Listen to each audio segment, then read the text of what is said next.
All right, I'm here at Animate Nightmare Weekend 2025 with the one and only Fred Williamson, the Hammer. You know him from the NFL, you know him from movies. And so I got to cover both things here.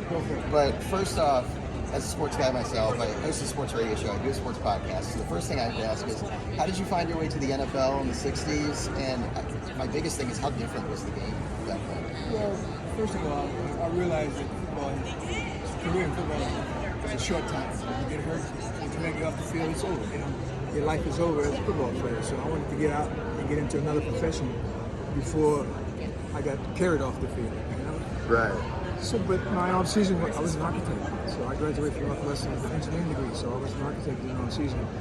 After about 6 months of that, I got bored. I got bored of sitting behind a desk. You know, my career, I waited too long to sit behind a desk.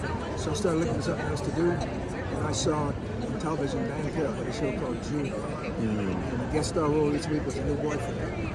And I said to myself, you better look at me. I'm going to Hollywood and become Dan Hill's boyfriend. And I did that. I went to Hollywood. It took me about 3 months to accomplish that. He signed me to a 3-year contract, and I was Dan Hill's boyfriend and Judy show for 3 years. Wow. You know, so that was the beginning of my movie career. You know? Yeah. And then my name was Steve Bruce. Yeah. How do you go from Hammer to Steve Bruce? I said, I got to start doing different kind of films. So I got involved in action films because I'm a martial arts guy. I already had a 4th degree black belt in martial arts before I went into the movie business. So I said, let me utilize that experience. So I started doing action films, and that's where I am now. Well, and that was one of the biggest parts of your football career too, was like you incorporated martial arts into like your playing style. Essentially, you were a Steeler, a Chief, and a Raider in the 60s. So did that kind of help you on the field at all? It was a little different style than some of these other guys were using, right? My motto when I play football is to do unto others before they do unto you, because after they do unto you, you may not be able to do unto them. Okay? So I was a cornerback. So anytime a guy ran a pass spread on me, I had to tackle him. He knew that was some punishment was coming. Yeah. And my tackle technique was like, yeah. That's how you got your nickname. That's how I got my nickname. That was my tackling technique was to bring pain. Yeah. And make you not want to catch the ball. Because I got a guy that had me beat me by 5 yards, and I'd scream on him. You know, I get closer, I'd scream, and I go, I can't catch the ball and duck at the same goddamn time. So I found a way to make my life easy playing pro football. Well, and then when you found your way onto the screen and everything, you know, you're widely known as a blaxploitation icon. And when you hit that industry in the like 60s and 70s, and then you eventually, from Dusk Till Dawn, Inglorious Bastards, you know, so many great roles. Yeah. What was your time in Hollywood like? Yeah, you know, my power in movie industry is in Europe. So Europe, not a black actor. There's no such thing as black exploitation movie in Italy and France and Spain. Yeah. It's an action star. In America, I could be the only brother in the goddamn film, and it's a black exploitation movie. I don't understand what the hell black exploitation means. Who's being exploited? I'm being paid well. I'm happy with the roles that I'm taking because I don't want to do anything to upset my character. My characters are always consistent. So where the hell is black exploitation? What the hell does that mean? I never really explained it to me. Well, when you did find your way, like working with kind of a double Tarantino connection with being in the original Inglorious Bastards and then being with him in From Dusk Till Dawn, but working in Hollywood, you know, doing so many different genres, Right. do you have any stories like that you always go back to as one of your favorites? You know, my contract, it says 3 rules.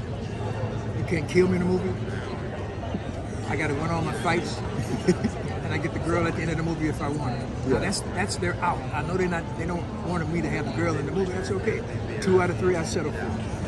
But I'll never die and get killed in a movie. That's Fred Williamson. I died in Dusk Till Dawn, but I was already a monster. So I went down as a thing. I didn't go down as the Hammer. Nobody kicked the Hammer's butt. It was me. And I don't die in a movie. I get beat up like Clint Eastwood and drug around the wall.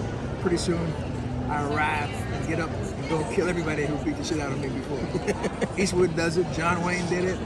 They all did. All those action stars. You know, they go down first so you can hate the guy who took you down. But they know sooner or later you're going to come back and take him out. Yeah. That's my formula. Well, and while we're here at Nightmare Weekend, I have to ask, you know, how's Richmond treated you the last day or so, and what's it like being on the convention circuit? Well, my motto in life has carried me this far. I don't give a shit. Okay? I'm old enough to mean I don't give a shit. You can say it, but you don't mean it like me. I don't give a shit how they treat me. I'm gonna do my thing. I'm walking along doing my thing. If you don't like me, that's fine. Just don't don't touch me, just move out of the goddamn way. Yeah. I ain't trying to prove nothing, but that's my motto. I don't give a shit. Well, and being here at, you know, Nightmare Weekend and other conventions and that kind of thing, you know, seeing the people who have loved you in so many movies, you know, I guess you're kind of the enduring legacy of this. What's that like? Yeah, but you know, I mean, that's what you try to do, you know. But you know what? My market in Europe is bigger than my market in America. For the simple reason that in Europe, I'm an action star. In America, I'm a black actor. Big difference. I'm a black actor here. In Europe, I'm an action star. I'm bigger in Europe than I am in America. Well, and looking back at your career as a whole, you know, is there any big takeaway that you have from your career, or any favorite moments, or kind of whatever direction you want to take it? No, just make sure that whatever you do in life is what you want to do. Because sooner or later, boredom is going to sit in. But if you enjoy what you're doing, boredom doesn't ever come into your life. You know, because you're doing what you like, you're being excited, winning the fights. I'm going, whoa! You know, what am I doing? Is he going to kick? Is he going to jump? Is he going to throw a left or right? Because I'm going, woo! You don't know. You know, Yeah. Keep them guessing, and the success is ultimate. All right, and lastly, can you demonstrate the hammer again? Brad, thank you so much. No problem, dude. I appreciate it.